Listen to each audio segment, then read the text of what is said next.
Teng teng teng para pencari fakta. Gimana kabar kamu? Selalu sehat dan bahagia kan? Makan dengan benar, olahraga teratur, dan pencernaan sehat. Baik, yuk kita mulai. Tapi sebelumnya, teman-teman, jangan lupa like, share, dan subscribe ya. Oke, terima kasih. Sebelum ada tisu dan tidak ada pemakaian air, cara manusia zaman dahulu membersihkan diri setelah buang air besar seperti apa ya? Nah, ini faktanya. Di zaman dahulu, untuk membersihkan kotoran setelah BAB sangat sulit untuk memakai air karena air bersih sangat sulit didapatkan di zaman dahulu. Apalagi kalau tempat tinggalnya jauh dari sungai. Dan lagi jika di bagian barat, iklimnya selalu berubah-ubah. Oleh karena itu, manusia zaman dahulu sangat jarang memakai air sebagai media membersihkan diri setelah buang air besar.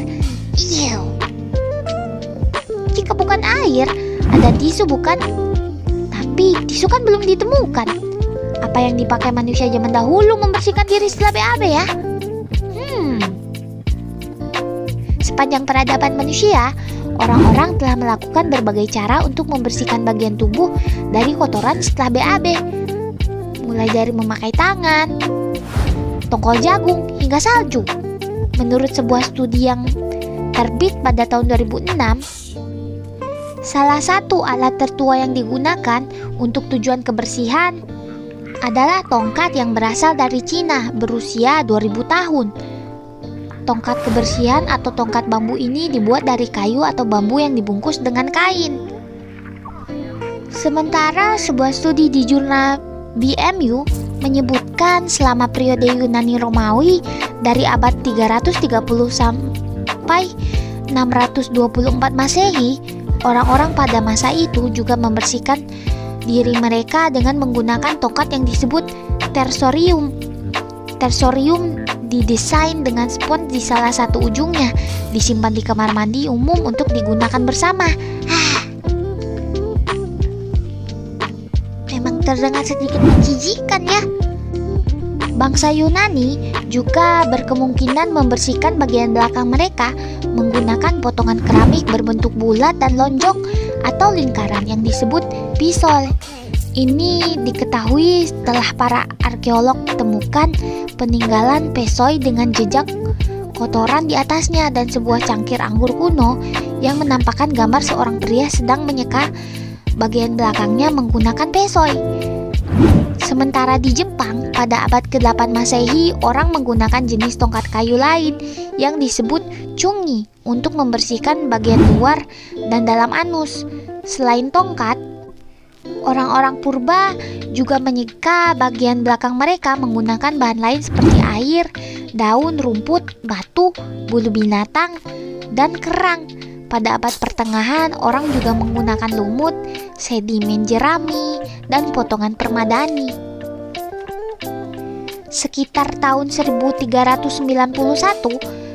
selama dinasti Song, seorang kaisar Tiongkok menetapkan bahwa lembaran kertas dapat digunakan waktu pergi ke toilet. Sampai saat ini orang-orang di Cina menggunakan cara yang sama, yang kini kertas tersebut diganti menjadi tisu. Teman-teman boleh percaya atau tidak, orang Eropa memakai bonggol jagung. Hah? Bonggol jagung? Iya, benar, bonggol jagung. Bonggol jagung yang sudah dimakan. Ini faktanya. Awalnya krongcop direndam di dalam air abu, kemudian dijemur hingga kering dan terciptalah bahan yang halus dan lembut. Bonggol jagung ini lalu diberi tali dan digantung di dekat WC. Pada zaman yang lebih jadul lagi, sebelum menggunakan bonggol jagung, mereka bahkan sampai menjadikan angsa sebagai toilet paper. Banyak benda yang dijadikan eksperimen untuk membersihkan sesudah BAB. Ada yang mencoba dengan topeng berudru, yang memakai dengan putri bangsawan. Ada juga hudok atau hot, sampai selendang wanita penyanyi. Macam-macam ya.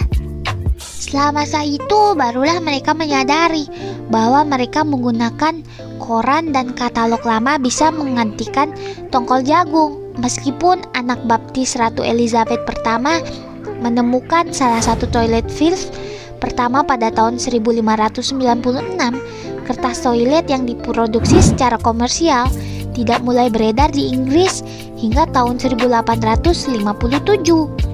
Jadi itu faktanya teman-teman. Memang sedikit aneh dan nyeleneh, tapi itulah awal dari peradaban. Dari tisu toilet yang kita kenal sampai sekarang. Sampai jumpa di video selanjutnya ya. Dadah.